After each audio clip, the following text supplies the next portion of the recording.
राजनीतिक पिच पर मोदी ने फेंकी गुगली। एक ही झटके में चीन पाकिस्तान हुए चित्त। तालिबान मोदी से मदद की कर रहा गुहार। दोस्तों, अमेरिकी सेना की अफगानिस्तान से 20 सालों बाद वापसी के ऐलान के तुरंत बाद ही तालिबान फिर से अफगानिस्तान की सत्ता में काबिज हो गया है। हालांकि इस सरकार को अभी किसी ने मान्यता नहीं दी है और वहीं अमेरिका ने तालिबान के काबिज होने के बाद अफगानी अकाउंट को सीज कर दिया है। इससे अफगानिस्तान में बेहद भुखमरी बढ़ गई है। दोस्तों, जब से तालिबान अफगानिस्तान में काबिज होने के लिए कोशिशें कर रहा था, तभी से पाकिस्तान तालिबानियों की मदद कर रहा था। सवाल उठता है कि इस मदद के पीछे पाकिस्तान का क्या मकसद था। तो दोस्तों, तालिबान के हटने के बाद वहां की सरकार से भारत ने अपने संबंध मजबूत बना लिए थे। यहां तक कि अफगानिस्तान का संसद भवन भी भारत ने बनाया था। अफगानिस्तान के विकास में भारत ने बड़ी मदद की थी और वही अफगानिस्तान हर मुद्दे पर भारत का साथ दे रहा था। अफगानिस्तान और पाकिस्तान के बीच तनातनी कायम थी। पाकिस्तान चाहता था कि तालिबान की मदद करके वो अफगानिस्तान का इस्तेमाल भारत के खिलाफ करेगा, लेकिन इसका खामियाजा अब पाकिस्तान भोग रहा है। पाकिस्तान से अब ना उगलते बन रहा है ना निगलते। सवाल उठता है कि आखिर तालिबान ने ऐसा क्या किया है? पाकिस्तान का मुंह क्यों सूख गया है?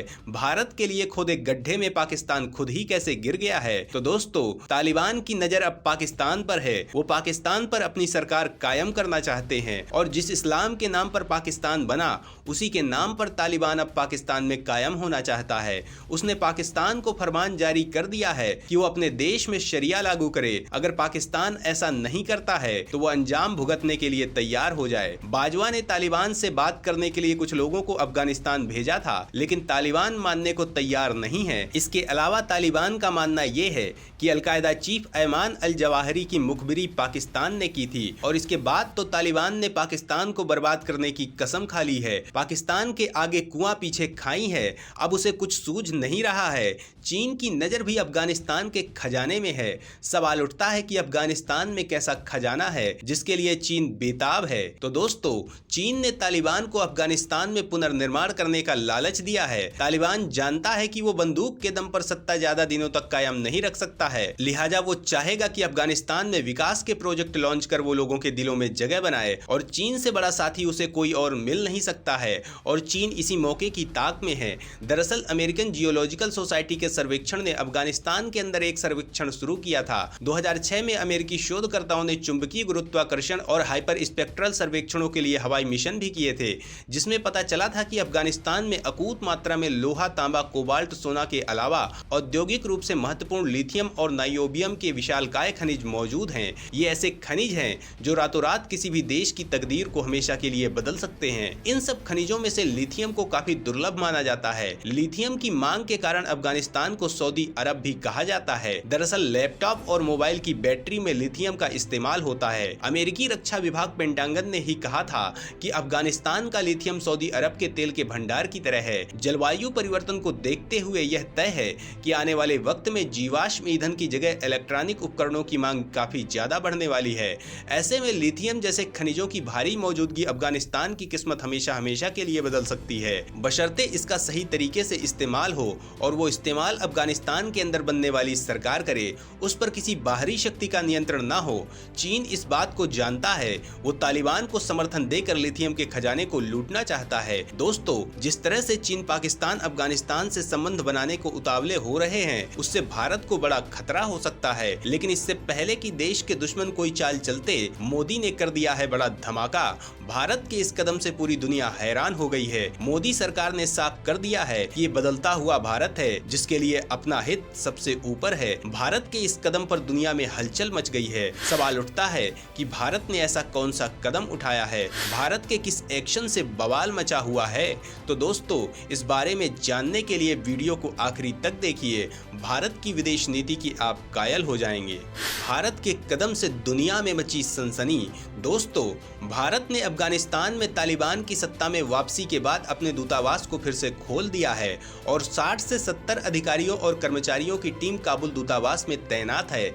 इस टीम को भारतीय विदेश सेवा के एक वरिष्ठ अधिकारी के नेतृत्व में तैनात किया गया है। शुरुआत में जून महीने में भारत ने अपने दूतावास और महावाणिज्यिक दूतावासों की खोज खबर लेने के लिए एक तकनीकी टीम भेजी थी। इस तैनाती को व्यवहारिक तौर पर तालिबान के साथ भारत का आधिकारिक राजनयिक संबंध बताया जा रहा है, लेकिन आधिकारिक तौर पर भारत ने अभी तक तालिबान की अंतरिम सरकार के साथ कोई संबंध स्थापित नहीं किया है।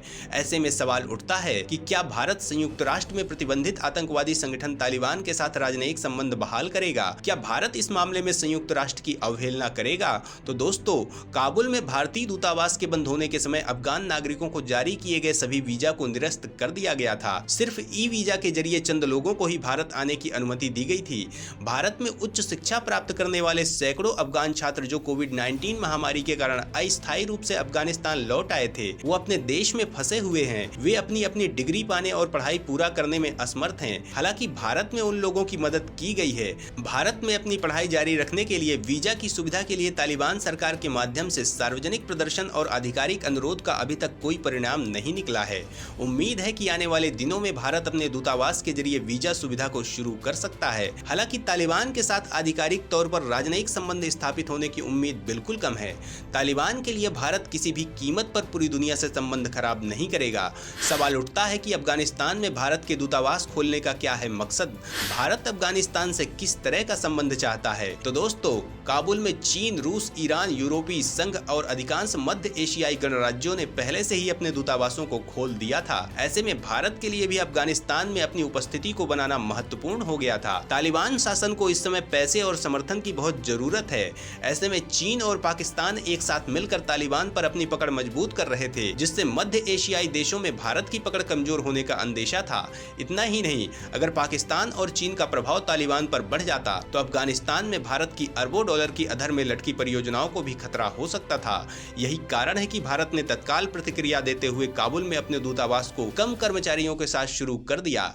इससे भारत को अफगानिस्तान के हालात और काबुल में जारी रस्साकस्सी की जंग का लाइव टेलीकास्ट देखने का मौका मिल गया है। तालिबान बार बार भारत से संबंध बहाल करने के लिए हाथ पैर जोड़ रहा है। भारत ने मानवता दिखाते हुए अफगानी जनता के लिए मदद भी की है। सवाल उठता है, आखिर भारत ने अफगानिस्तान को क्या मदद की है? तो दोस्तों, अगस्त 2021 में तालिबान की सत्ता में वापसी के बाद पिछले 12 महीनों में भारत ने न केवल 3,60,000 मीट्रिक टन गेहूं पाकिस्तान के माध्यम से अफगानिस्तान भेजा, बल्कि देश में दवाएं और कोविड-19 टीके भी भेजे। भारत ने तालिबान के उस अनुरोध को स्वीकार करने का भी संकेत दिया है, जिसमें अफगानिस्तान में अधूरी पड़ी परियोजनाओं को पूरा करने की बात की गई थी। काबुल से दिल्ली के लिए एरियाना और काम एयर की उड़ानें फिर से शुरू हो गई हैं। हालांकि वीजा सेवाओं के अभाव में कुछ यात्री ही यात्रा कर पा रहे हैं। लोगों से लोगों के बीच काफी लोकप्रिय संबंध अभी केवल कागजों पर ही मौजूद है, क्योंकि उनके पास वीजा की कमी है। बड़ी संख्या में लोग भारत की वीजा सर्विस के शुरू होने का इंतजार कर रहे हैं। ये लोग पढ़ाई, व्यापार और इलाज के लिए भारत आना चाहते हैं।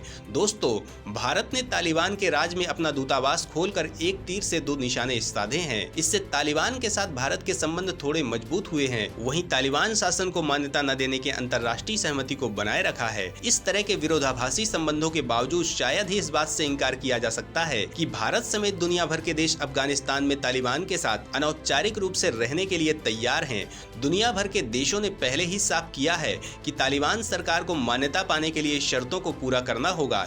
इसमें सार्वभौमिक सरकार का गठन भी शामिल है, जिसमें सभी पक्षों की भागीदारी हो। वहीं महिलाओं को बराबरी का दर्जा देना और अफगानिस्तान की जमीन से आतंकवाद का सफाया महत्वपूर्ण मुद्दे हैं। यह अलग बात है, तालिबान ने इनमें से किसी भी शर्त को अभी तक पूरा नहीं किया है। भारत के इस कदम के बाद चीन, पाकिस्तान के हाथ पांव फूल गए हैं। तो दोस्तों, भारत के इस मजबूत कदम पर आप क्या कहना चाहेंगे? बताना न भूले।